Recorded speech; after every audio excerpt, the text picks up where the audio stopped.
Miami Metro catches killers, and they say it takes a village to raise one. If anyone knows how powerful urges can be, it's me. Catch Dexter Morgan in a new serial killer origin story. This hunger inside of you, it needs a master. Featuring Patrick Gibson, Christian Slater, special guest star Sarah Michelle Gellar, with Patrick Dempsey and Michael C. Hall as Dexter's inner voice. I wasn't born a killer. I was made. Dexter Original Sin. New series now streaming on the Paramount Plus with Showtime plan. Go to ParamountPlus.com to try it free. Terms apply.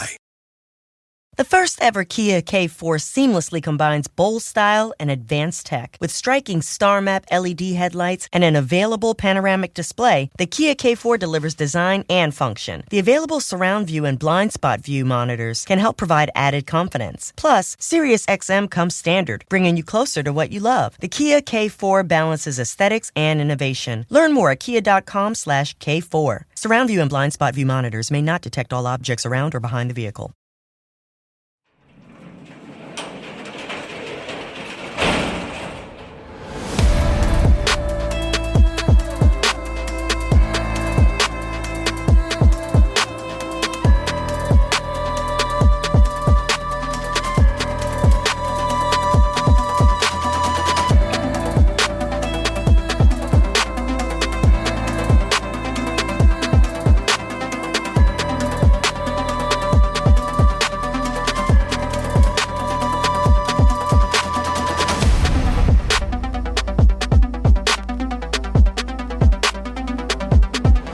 Welcome to True Crime Garage. Wherever you are, whatever you're doing, thanks for listening. I'm your host, Nick, and with me, as always, is a man who has music in his hands. Ladies and gentlemen, the Captain. It's good to be seen and good to see you. Thanks for listening.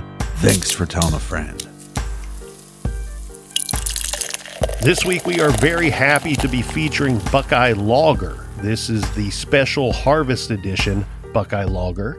Cheers to the brewers at Maumee Bay Brewing Company. The can says the lager of the nation, Buckeye Nation, that is. Buckeye beer is light-bodied with a sparkling dry taste, ABV 5.2%, garage grade 3.5 bottle caps out of 5. And let's give some thanks and praise to our good garage friends that helped us fill up the old garage fridge for this week. First up, a shout out to Stephanie from Payson, Arizona. And a big we like to jib goes out to Carrie from Yellow Springs, Ohio. OH. Next up, a cheers to Money Joda in Napa, California. And last but certainly not least, a cheers to Jason Corivo in North Attleboro, Massachusetts. Everybody we just mentioned, they went to truecrimegarage.com, clicked on the pint glass, and helped us out with this week's beer fund. And for that, we thank you. Yeah, BWERRUN, Beer Run. We've been putting some of the old off-the-record episodes on YouTube, so if you're not subscribed to True Crime Garage on YouTube, what are you doing with your life? What are you doing? Get it together. It's almost the new year. New Year's resolution. Right. Subscribe to True Crime Garage on YouTube. And that's enough of the business. All right, everybody, gather around, grab a chair, grab a beer. Let's talk some true crime.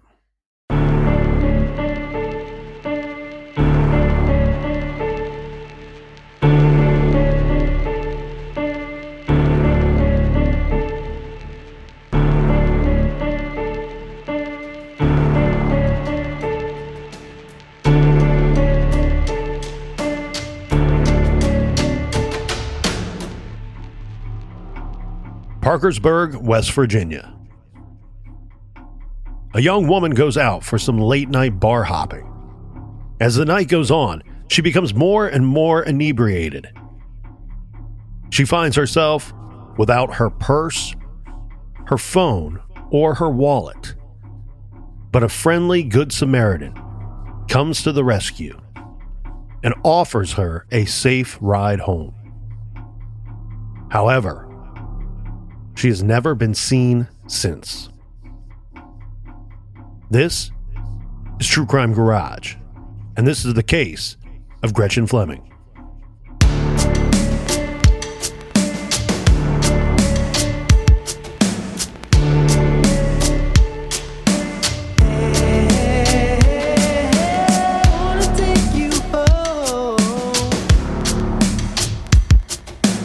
Wanna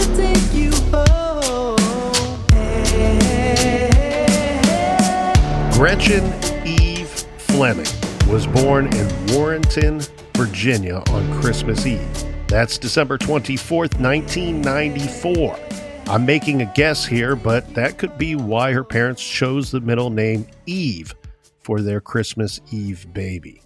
Gretchen had a younger sister. Her name is Emma.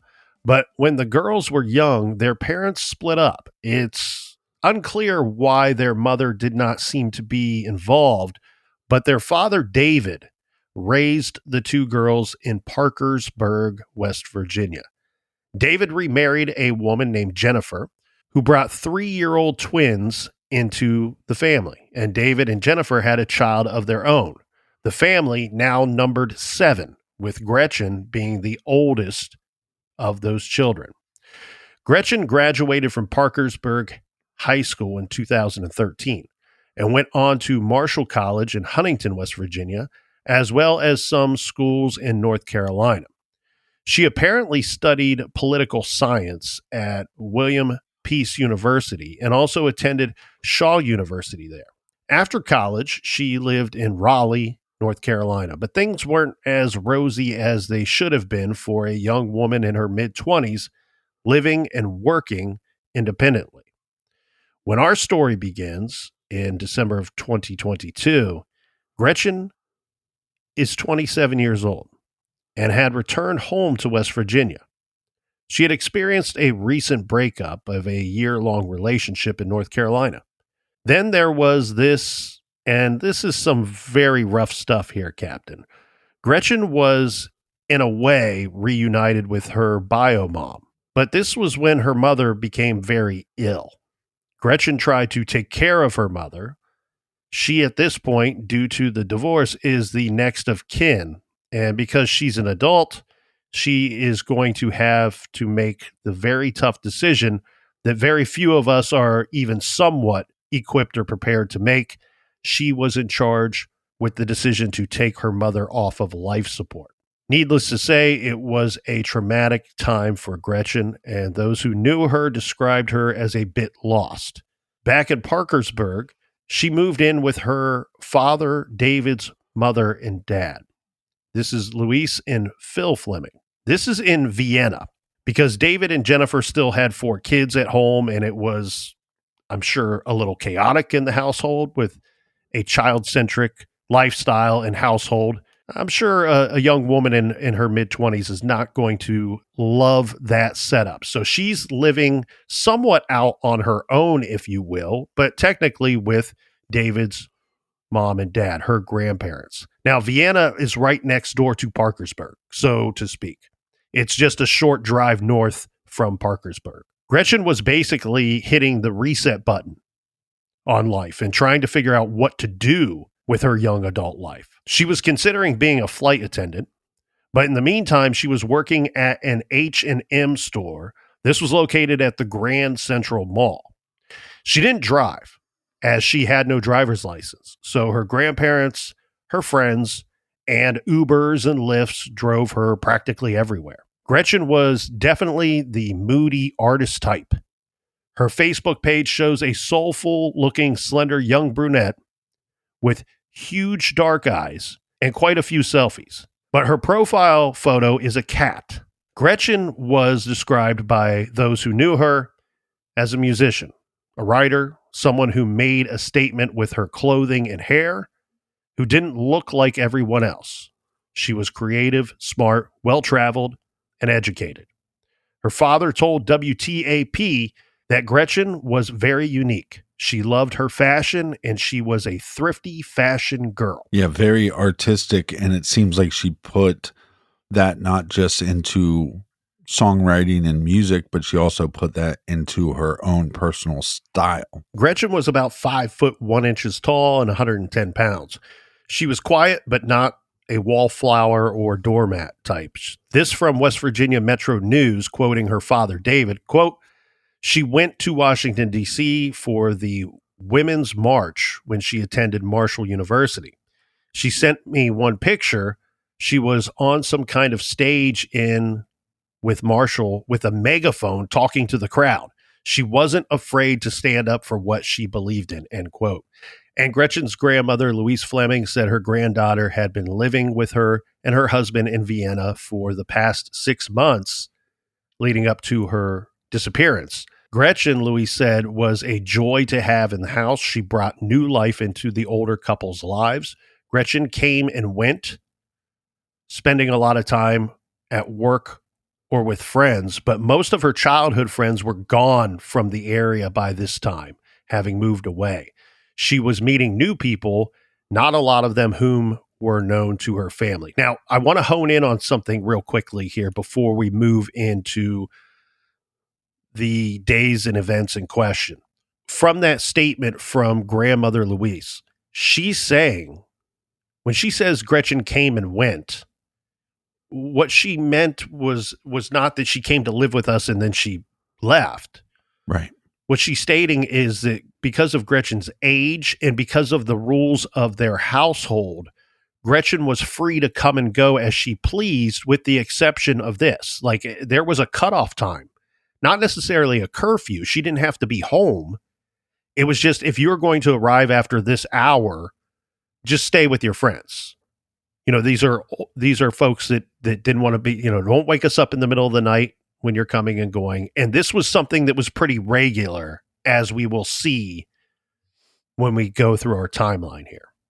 Now, in early December of 2022, this is when Gretchen Fleming went missing. So let's start with December 3rd. This is a Saturday, Captain. Gretchen's grandmother drops her off at the mall. She's going to work that day. That's where she works. Gretchen's grandmother says this was at 1:15 p.m. And Gretchen told her that she was going out with friends after work, which happened often. And so it was expected by all that Gretchen would be staying with friends that night after going out after work. Louise didn't give it a second thought when Gretchen didn't come home that night. Gretchen's stepmother, Jennifer, later told the TV show Disappeared that Gretchen's grandparents had strict rules in the house, including not really a curfew, but as said, she would stay with friends. And according to the stepmom, couch surfing, sometimes for 3 or 4 days at a time. So she basically popped in and out of her grandparents' house, using it as a bit of a home base. Right. But it was common for her to be gone for several days at a time. Unfortunately, this is what everybody thought was going on, and Gretchen does not ever come home. When Gretchen didn't come home for over a week, her grandmother began to get very worried. So now we're going to go to December 11th. Louise drove over to Jennifer and David's house and told Jennifer she's worried. I've not seen Gretchen. And I've not seen Gretchen since December 3rd. So we're like 7-8 days later, right? By this point. When she dropped Gretchen off at work on Saturday afternoon, the previous Saturday, that's what she's telling Jennifer and David. This is the last time that I've seen her. By the way, I've sent her some text. She's not responding. And her phone is going immediately to voicemail by this time. So now everybody's kind of alerted and they all agree something was wrong. David gets in his car. Dad gets in his car and went to the bars in the area that he knew that young people liked. They knew that Gretchen liked a bar called the Front Row. So David went in with a photo of Gretchen that he had on his phone, and now he's asking the people that work there, have you seen this girl? Right. The bartender working that day says, yes, I've seen her. Not only have I seen her, she was here last weekend. And oh, by the way, we have her purse. It was dropped off by a male friend last Sunday morning. Okay, this is weird and not in a good way. Yeah, so Gretchen's been missing for almost a week. She's not returning anybody's texts or calls. Like you said, when you call her, it's going straight to voicemail, so we can almost assume that her phone is dead at this point. They go to this local bar. Have you seen my daughter? Yes, we have. And by the way, we have her purse. I mean, this is many red flags. That's exactly right. We don't know Gretchen's whereabouts for approximately 8 days now. There's no communication since. Wow. Now, Dad, in an attempt to track down his daughter, or at least possibly find a lead as to where he may find his daughter, he finds her purse instead at the Front Row Bar, Sports Bar and Grill. Do we have a list of what items are in the purse? Yes, we do. So this is, to be clear here, if I'm Dad, this is not a lead. This feels more like a dead end, a bad sign. omen. Yes. Yeah. All right. So what we do have inside of this purse, Captain, David finds Gretchen's phone, her ID, wallet, credit cards, her tablet, and so on. Like, the list is actually longer than that, but it's, to sum it up nice and short, it's everything he expected to find in her purse. In fact, we could probably phrase it this way. It's everything he didn't want to find in her purse, right? You would hope to maybe that she has her phone on her, that she has her credit cards. She had none of this stuff on her. All this stuff is in her purse, and her purse has not been with her since last Sunday. So this is beyond bad news for a father with a missing daughter. Yeah, if all the important items, her phone, her IDs, her credit cards, if those weren't in the purse, then that'd give you some kind of hope. But when you're finding all these items that you know that she uses daily, your heart breaks for this guy. Yeah, he said that he panicked, which is a natural reaction. Yeah. And in the moment, he kind of lost touch with reality. He was hoping that maybe finding the purse meant that his daughter had been at the Front Row very recently and had left her belongings there on accident. But remember, the bartender said that Gretchen was last in the previous weekend, 8 days ago, the same day that her grandmother had dropped her off at work. But it gets even more mysterious than that. The bar staff said Gretchen left the bar last Saturday night with some guy, and she had her purse with her when they left. And it seems like there's not a guy in her life, as far as there's no solid boyfriend. Like you said, she broke up with somebody. She's coming back to town. She's resetting her life. And so when you hear, I mean, it's not that weird to hear that she was in the bar with a guy. That could be a guy friend, or it could be somebody that she's been seeing and she's not telling. She doesn't live with her dad. So, but still not a great sign. No, I wouldn't. I mean, she's in her mid-20s. It would almost be weird if she wasn't hanging out with friends. So right. I don't find it strange at all. And especially when we're talking about she's out at a public place. But maybe a lead for the dad, Well, like you said, is he finds these items. It's not a good sign, but okay. So now do we know who she was with? yes. And I think you're tapping into something important here, because in this moment, in this very crucial moment, he finds the purse at the bar. He's informed that she had left that Saturday night with some guy, but guess what? Her phone is in the purse. So maybe the phone could provide the lead. And her phone was not password protected. So rather quickly, he could access the phone. Unfortunately, the first thing that Dad notices is that Gretchen had not responded to any communications since December 3rd. David spoke with Gretchen's friends. Her friends tell him that Gretchen was with a guy named John that night. He was driving her around. Gretchen's family did not know him. The DJ that was working at the Front Row bar also confirmed that Gretchen was there with a guy that the DJ knew the guy's name to be John. Right. So the DJ confirms, the bartender confirms, the staff confirms that from what everybody's eyeballs saw that Saturday night, Gretchen left with this guy that they all believe or know him as John. Now, the next morning, after finding the purse at the bar, this is when the missing persons report was filed with the police. Because of the circumstances here, Captain, the police jumped on this immediately. By this point, it's been over a week, and they have her purse. So the investigation went into high gear very quickly. This is something we scream at the top of our lungs, especially these small law enforcement agencies. What else are you going to do? Write some tickets? We have an emergency here. let's get all hands on deck, and they do so. And we should applaud them for that. Yeah, the Parkersburg Police Department posted about Gretchen's disappearance on Facebook immediately, stating that if anyone had any information on the current whereabouts of Gretchen Fleming, age 27, please contact Detective Zimmerman. This Facebook post was shared over 1,000 times in the first 24 hours. Behind the scenes, police learned that Gretchen went to a number of bars on the evening of December 3rd. Here are her movements to the best of everyone's knowledge. Mm-hmm. Gretchen arrived at the Front Row Sports Bar and Grill located at 4000 Emerson Avenue in downtown Parkersburg in the company of a young man. This could be the John person or the person that is known as John.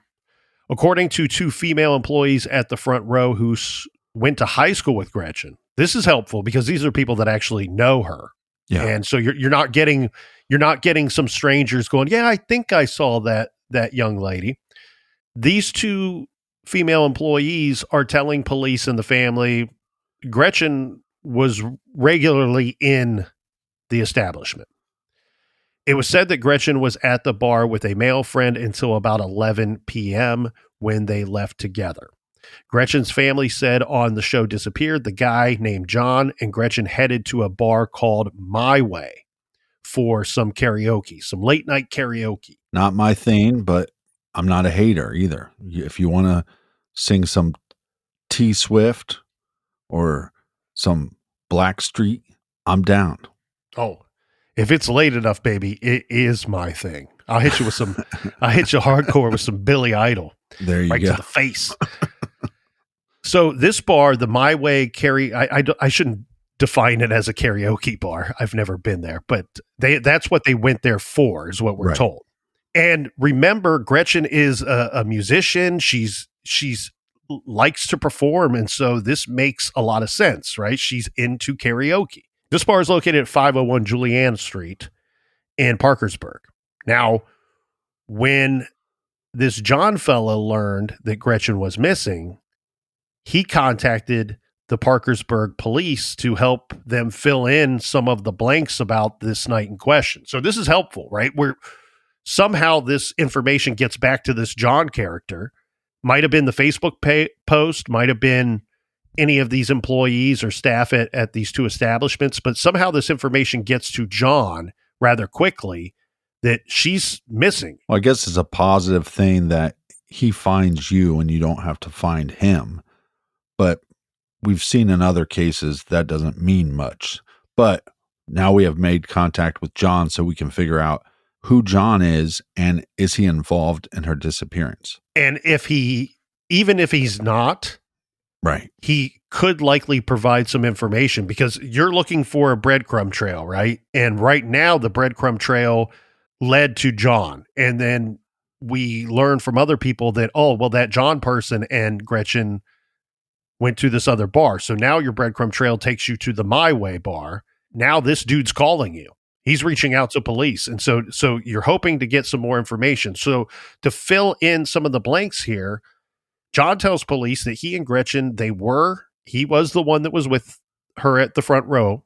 And he said that Gretchen was the one that wanted to go to the My Way bar for karaoke, and John was the driver. So they went together. He said that Gretchen left her purse in his car. Now, we don't know if this was accidentally, maybe she was intoxicated, I don't know, or could be simply on purpose, right? Perhaps thinking it was better to leave it in the car rather than to maybe accidentally leave it in the bar, or maybe she didn't want to take it in the bar for any other reason. If you're law enforcement at this point with John telling you the story, you don't know if John's telling you the truth. Oh, of course not. No, if you're a good detective, you think everybody's lying to you. Yeah. So, but the thing that we need to focus in on here is it sounds to me, I can't speak for John or Gretchen, of course, but it sounds to me that the general thought was that they arrived at this second bar together and they were probably going to leave together. Now, John said that he got caught up talking with some friends of his. So these are people he knew that Gretchen didn't know. We have eyewitnesses saying that they came into the bar, but they basically sat on opposite sides of the bar. Yeah, he says that once he's hanging out with these other folks, he kind of loses track of Gretchen. And he said that she must have left the bar because he couldn't find her. And he says, I didn't see her leave the bar. At closing time, John says he looked for Gretchen to attempt to give her a ride home. And again, he couldn't find her. He was actually kind of freaking out a little bit.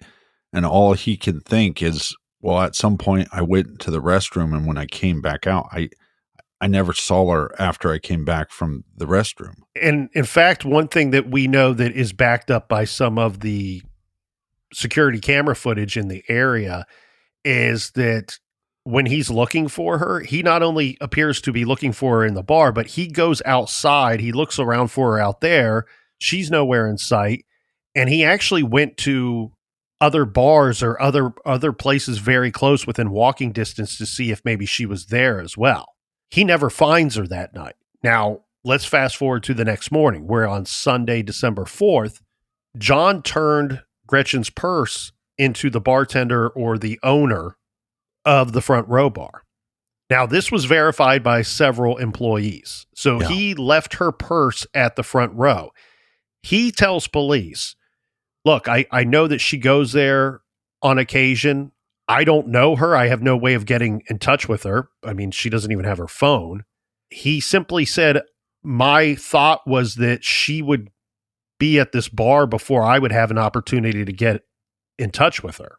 So he leaves the purse at the bar, assuming that they might even be able to contact her and she would just come and pick up her bag. And as said, John didn't know Gretchen very well, and he didn't know to drop her things off at her grandparents' house. So he may not even known that she lived with her grandparents or where that was located. I do want to point something out, though. I don't know what time this cutoff was for arriving home, but one thing I find strange about John's story, and it may just be that he doesn't have the information. Yeah. It's implied that he was going to drive her home that night. The witnesses are saying they left the Front Row at 11 p.m. and then went to another bar. If there's a cutoff point, what was he really going to drive her home? Were there other plans? Yeah, or is home just a relative term? Hey, we're going to go to this other bar, and I could drop you back at home when we're done. Oh, yeah, great. Yeah, I what I'm saying here is there's something missing from this part of the story. Right. But again, it could be simply that John doesn't know Gretchen very well. This is backed up by other people. He may just not have all the information. Gretchen may have had, what we don't have is anybody coming forward saying that, oh yeah, Gretchen was going to go out and have a good time and then get dropped off at my house. That's kind of what's missing here, because it would seem to me that she's probably already past the cutoff point of going back to grandma and grandpa's house. I totally agree, but it is very possible that she just thought, I'll figure this out when we're leaving. Oh, yes. I mean, we've all been in our 20s. Sometimes you're just flying by the seat of your pants. What I'm sure at least one or two of the beautiful listeners are out there thinking is, all right, well, here's this missing young woman. John must have did it. He must have had he must be responsible for whatever happened to Gretchen. But to be clear here, Gretchen's parents don't agree with that thought. In fact, they told Disappeared that John was very upset and worried, and they feel he has nothing to do with what happened to Gretchen, and police agree for reasons that we will soon get into.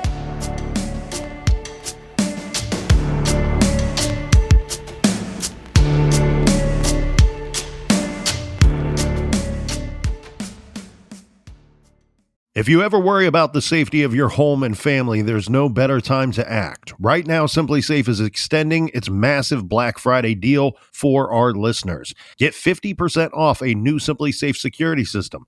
SimpliSafe's Active Guard outdoor protection changes the game by preventing crime before it even happens. If someone's lurking around, those agents see them in real time, Talk to them directly, set off your spotlights, and even call the police before they've had a chance to break in. SimpliSafe is the only security system that is stopping crime before it happens, stopping break-ins before they happen.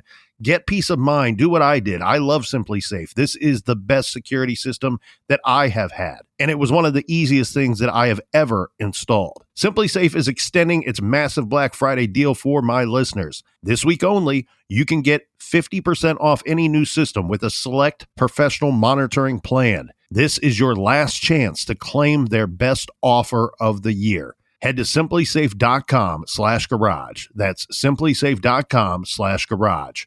There's no safe like SimpliSafe. With big wireless providers, what you see is never what you get. Somewhere between the store and your first month's bill, the price magically skyrockets. With Mint Mobile, you'll never have to worry about gotchas again. When Mint Mobile says $15 a month when you purchase a 3-month plan, they mean it. Not to name names, but I have had mobile providers in the past that have a less than reliable service that I have paid much more than Mint Mobile. Like you, I was tired of complicated bills that included new fees and upcharges that made absolutely no sense. Mint Mobile is straight up. Great reliable service at a great and fair price. All Mint Mobile plans come with high-speed data and unlimited talk and text delivered on the nation's largest 5G network. You can use your own phone number, and all of your existing contacts. Ditch overpriced wireless with Mint Mobile's deal and get 3 months of premium wireless service for $15 a month. To get this new customer offer and your new 3-month premium wireless plan for just $15 a month, go to mintmobile.com/TCG. That's mintmobile.com/TCG. Cut your wireless bill to $15 a month at mintmobile.com/TCG. $45 upfront payment required, equivalent to $15 per month. New customers on first 3-month plan only. Speed slower above 40 gigabytes on unlimited plan. Additional taxes, fees, and restrictions apply. See Mint Mobile for details. Is your sock drawer looking like a crime scene? Refresh it with Bombas, the most comfortable socks in the history of feet. Bombas is the perfect holiday gift for your work bestie, cousin, or that super picky friend, because no one says no to the snug, delicious feeling of new socks. Don't be surprised if you end up keeping a few things for yourself, though, because Bombas uses the coziest fabrics. But my favorite thing Bombas makes is hands and feet down their slippers. They're designed with marshmallow-like memory foam and are all wrapped up in Sherpa. Once you put them on, you'll never want to wear real shoes again. And the captain's given you permission to never wear real shoes again. Wear these slippers. Wear the Bombas slippers. I absolutely love Bombas. I like to treat myself by treating my feet. I like my feet to be all wrapped up in Sherpa. I just love saying that word, Sherpa. So treat yourself or treat somebody you love to Bombas. So ready to feel good and do good? Head over to bombas.com/truecrimegarage and use code truecrimegarage for 20% off your first purchase. That's bombas.com/truecrimegarage. Use True Crime Garage at checkout. Treat yourself and treat your feet with the coziest socks ever. Bombas. Check out bombas.com/truecrimegarage today. This message is sponsored by Greenlight. As we enter the holiday season, now is the perfect time to give your kids money skills that will last. That's where Greenlight comes in. Greenlight is a debit card and money app made for families. Parents can send money to their kids and keep an eye out on kids' spending and saving, while kids and teens build money confidence and lifelong financial literacy skills. Millions of parents and kids are learning about money on Greenlight. It's the easy, convenient way for parents to raise financially smart kids and families to navigate life together. My family absolutely loves Greenlight. If my nephews want to come over, help me with some yard work, it's an easy way for me to pay them, and it's an easy way for their parents to monitor their children's spending. Sign up for Greenlight today at greenlight.com/garage. That's greenlight.com/garage to try Greenlight today. Greenlight.com/garage. This message is proudly sponsored by Greenlight.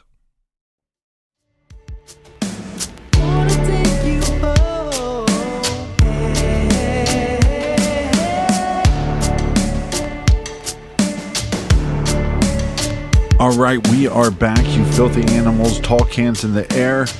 Cheers to everybody in the back, and cheers to you, Colonel. Cheers to you, and Merry Christmas, you filthy animals.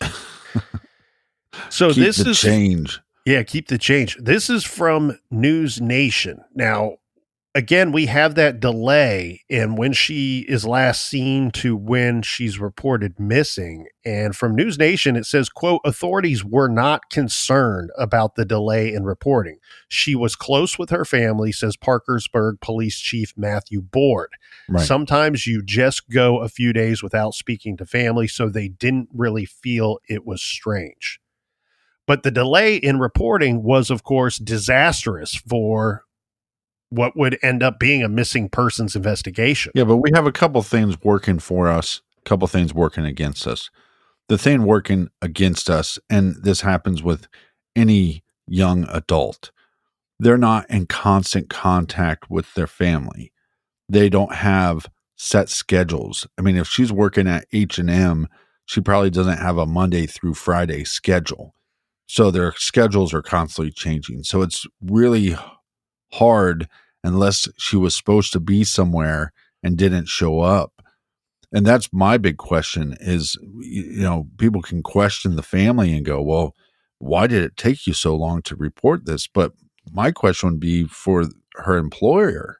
At some point, I'm sure she was scheduled to show up to work that week and she didn't show up. And why didn't you contact anybody? Yeah, that's a good point. And so one of the things that we don't have, that we're not equipped with, is what was on her phone. What did Dad see on her phone when he accessed it? Could it have been missed calls from her employer? That maybe the only number that they knew of to attempt to contact her was her cell phone, which we know, unfortunately, was sitting in her purse, basically in the lost and found at the front row, day after day, waiting for their owner to come back, who would never return to retrieve it. Yeah, but normally you have some kind of emergency contact person, and maybe they just didn't fill out that paperwork correctly. I mean, I'm sure I gave false information on some of those forms when I was younger. But what we do have working for us, if we're law enforcement, if we're the family, the search for Gretchen is the last person seen with her, or the last person we think was seen with her in public was John. He's cooperating with law enforcement. And that's a good thing because we've seen in so many missing person cases, the last person that they're seen with or the last group of people somebody's seen with, where they get scared and they lawyer up and they don't give us information that could be vital to figuring out what happened to the individual. Well, and we're going to be able to move on from John rather quickly because, as said, our breadcrumb trail now takes us to the My Way Lounge. We have several witnesses there that remember seeing Gretchen. Remember, we have several witnesses that say they saw Gretchen with this John person arriving there. Yeah. However, we get some other people at the bar that say, well, we saw her without John. A lot of these people are not going to know who Gretchen is. Right. Some of these people are not going to know who John is. But what these witnesses are saying is, yeah, I saw that young lady at the bar that night, but she was with an older man, with a guy with gray hair. Hey, there's some young men with gray hair as well. They call us silver foxes. This is very true. However, what we're getting is the description of this person that she's seen with does not match the description of John. Yeah, I believe the bartender says that he bought her a drink maybe, and they were sharing a drink, not sharing the same drink, not like one cup, two straws, but that this individual was sitting at the bar with her and chatting. Yeah, so police will actually technically see her with this older man as well, because the My Way Lounge provided all of their surveillance footage from that evening, as we had mentioned prior. So on this surveillance footage, they're seeing her talking with this guy who is not John. So John was not, to be clear, not the last person to see Gretchen on this night. And why is it so important to report somebody missing as soon as you can? Is because of many reasons, but one of the major reasons is, like you're saying here, they're able to go to the bar and go, do you guys have cameras? Yeah, we do. Okay, can we get that footage from this time? Great. Now we have her outside of the bar on surveillance footage with this older gentleman. And then law enforcement is able to go to other businesses and say, okay, well, if they're leaving this bar, if they left together, which direction would they go in? And they're able to reach out to other businesses, especially in a small town. And so now we're going to get all this surveillance footage of this guy's movements after he leaves the bar. Yeah, so let's back it up just a bit. I'm sorry, I got excited. Because what we have statements from her parents. You know, the police are going to be tight-lipped about certain information. Parents, if they have the same information, they may or may not be so closed-lipped about it. And her father, David, watched the videos from the surveillance footage as well. And he says that it showed Gretchen was sitting at the bar alone while John was standing talking to other people. This is backing up John's story. Now, attached to this bar or attached to this room that they're in is a gambling room. So David says that at some point on the surveillance footage, an older man came out of the gambling room, stood beside Gretchen, and then bought her a drink. Then they went into the gambling room together. This is for about 30 minutes when they come back into the main bar area. Then the man walked out the front door and Gretchen walked out behind him. The video verified that John was not around when Gretchen left.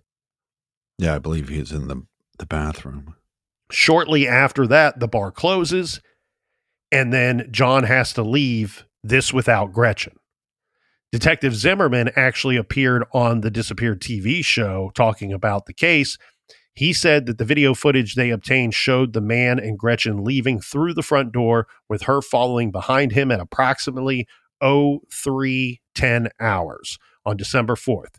They believe that the man, the only person of interest in this case, was parked in the parking lot near the News and Sentinel offices at 519 Juliana Street, but the car and the people who got into it were not captured on video. Let's go to December 14th. The police obtained surveillance footage from numerous locations, as the captain had said, around the city on the 14th of December. Detective Zimmerman explaining, quote, from there, he's talking about that parking lot, we have video footage that captured headlights heading down the alley towards 6th Street. We believe that to be the person of interest's vehicle. Footage from a nearby gas station showed what they believe to be the same vehicle on Ann Street, heading toward South Side Parkersburg. The vehicle continued on various surveillance footage snippets, continuing in the direction of the person of interest's home. Yes, they quickly found out who the man was whom Gretchen was believed to have left the bar with. The police called him the person of interest. The media reported his name as Preston Pierce. Now, everybody's saying Gretchen did not know this guy. David guessed that perhaps Gretchen left with him only because she was inebriated. Perhaps the older man promised to give her a ride. Or perhaps she was drugged. Or he tricked her to going outside. And, if he has a gun or something, is there a way that he could make a threat and go, hey, you better get in the car with me? Back to the reconstruction of the route Pierce's car was believed to have taken. Police traced the route visible on surveillance footage. They conducted a search in the area under the 5th Street Bridge because the car went in that direction. And police, unfortunately, thought that this was a logical dump site. They tried to figure out from the timestamps if the car stopped anywhere, and they looked to see if Gretchen was seen walking anywhere along the route. They found nothing. Well, something that's also going to be helpful or should be helpful for law enforcement is this Pierce's guy's car. It's all black. small SUV, but he has these Darth Vader stickers on it. So it's a car that you would be able to recognize if you saw it. So Detective Zimmerman, he drafts 3 search warrants, and a judge found probable cause existed to search Preston Pierce's home, vehicle, and a storage unit he had access to for any evidence relating to Gretchen Fleming. All 3 warrants were executed on the 15th of December. The police refused to release any more information in the active investigation, but it got out that the search warrants were executed by the West Virginia State Police on at least one private property, which was a small home on the 1300 block of Division Street owned by Preston Pierce. Yeah. The police collected some undisclosed items and sent those to the state police lab. They impounded Pierce's car and started a forensic examination of the vehicle, and they hauled Pierce in for questioning. Detective Zimmerman much later flat out said that he believes foul play has occurred and that Pierce was the last person to see Gretchen.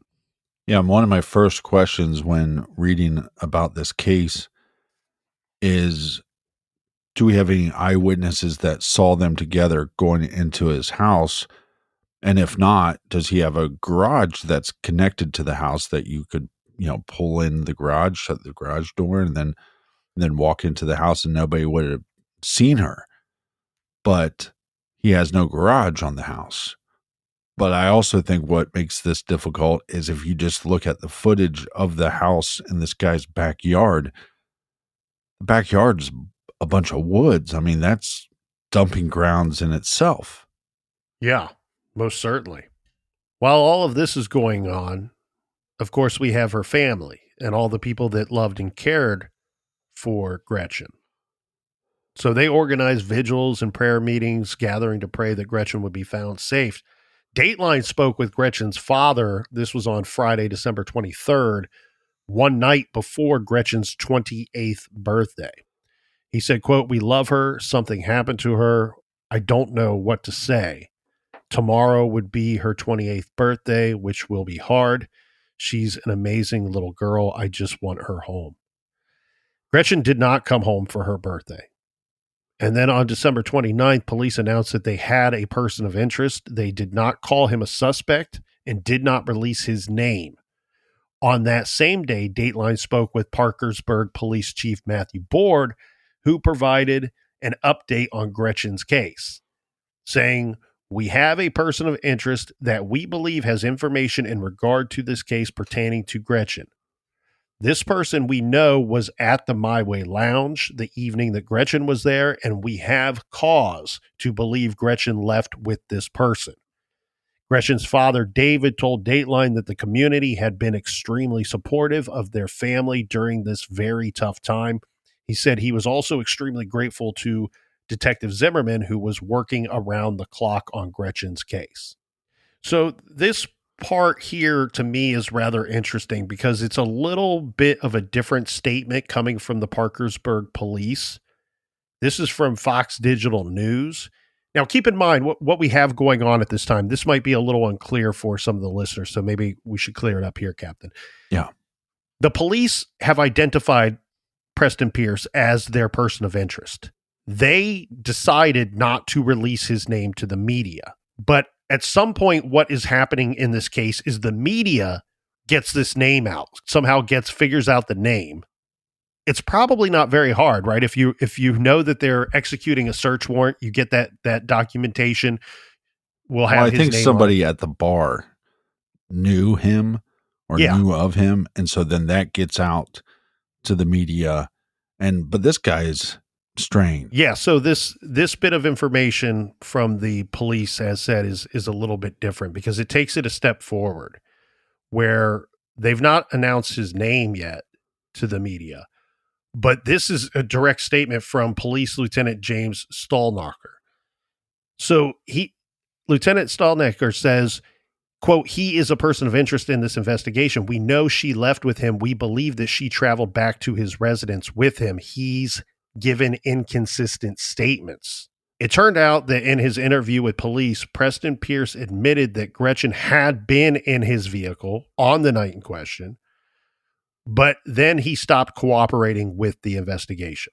Yeah, I think his story was I headed home, but in the process of heading home, I dropped her off.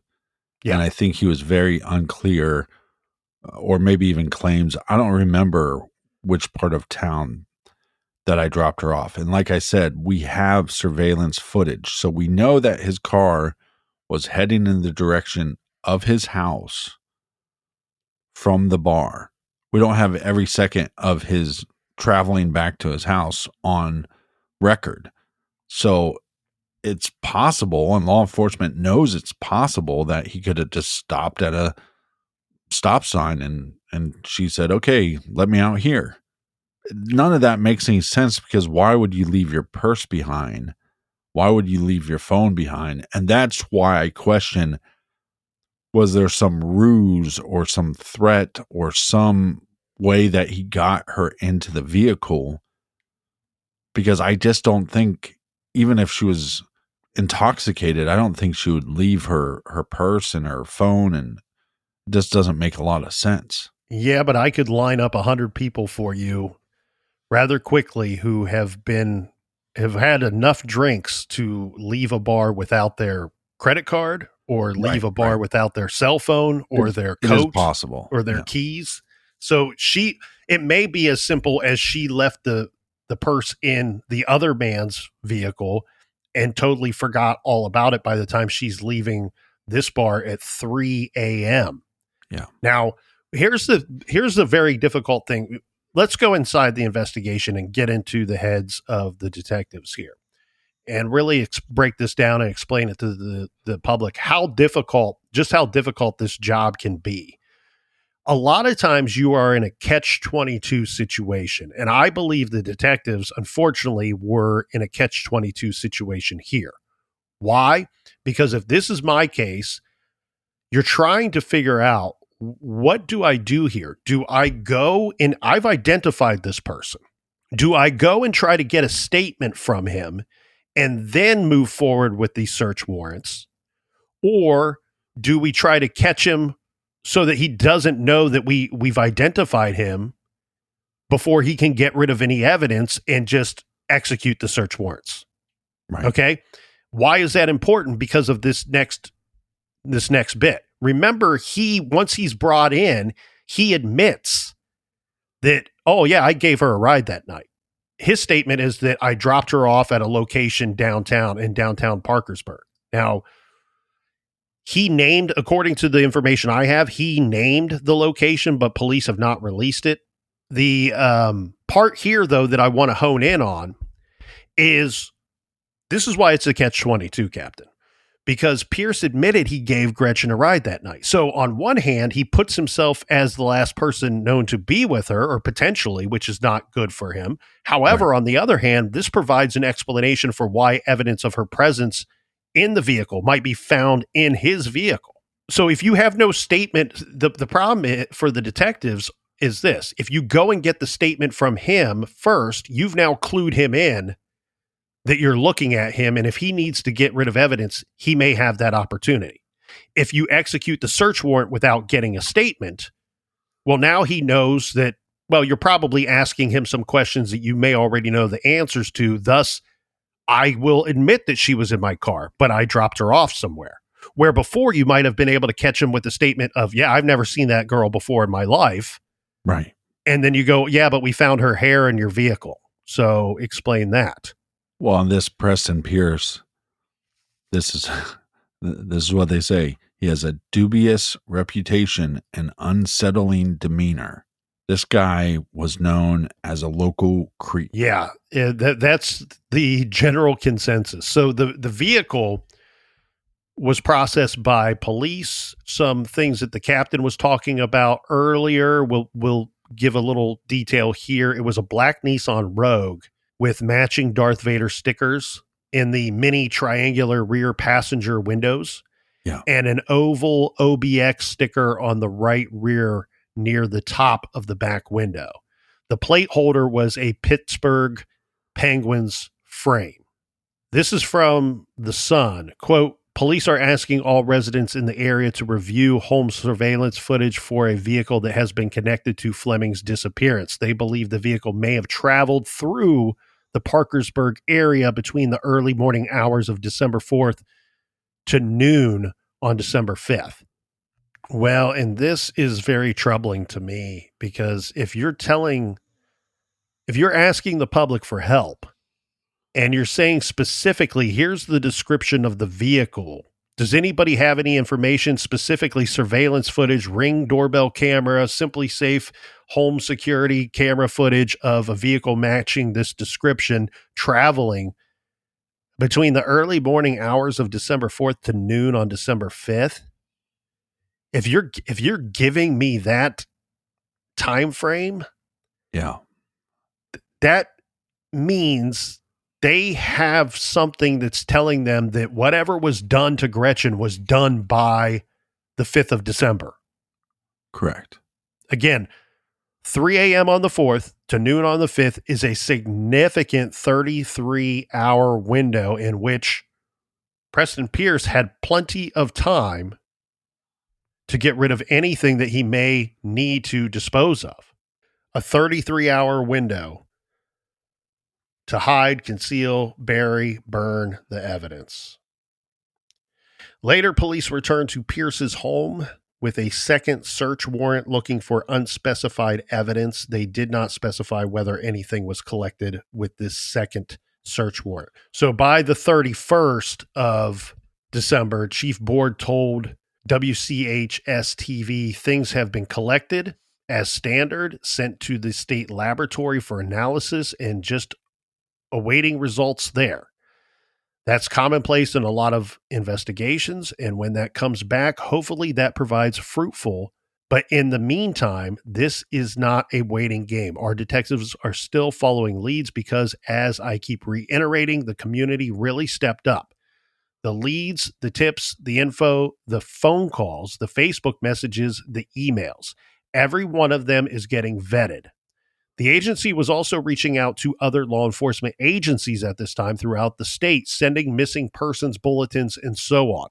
But everyone knew that Gretchen most likely had not gone far at all, right? You can reach out, you can send out this information and hope that something comes back, and maybe that just you get lucky and she's just in another city. I mean, we just had a case here out of California where a missing woman was located safe and sound in Mexico, that she had willingly went off on her own.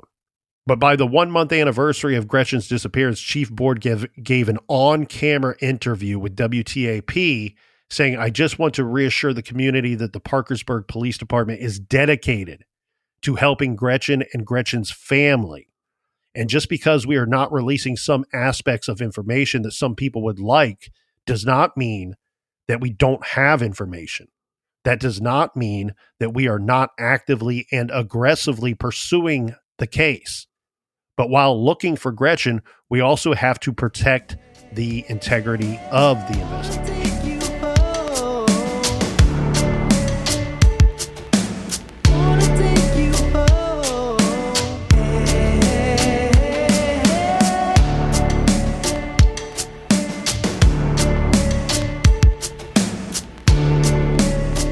So much more to get to. Join us back in the garage. Same bat time, same bat channel. And until then, be good, be kind, and don't litter.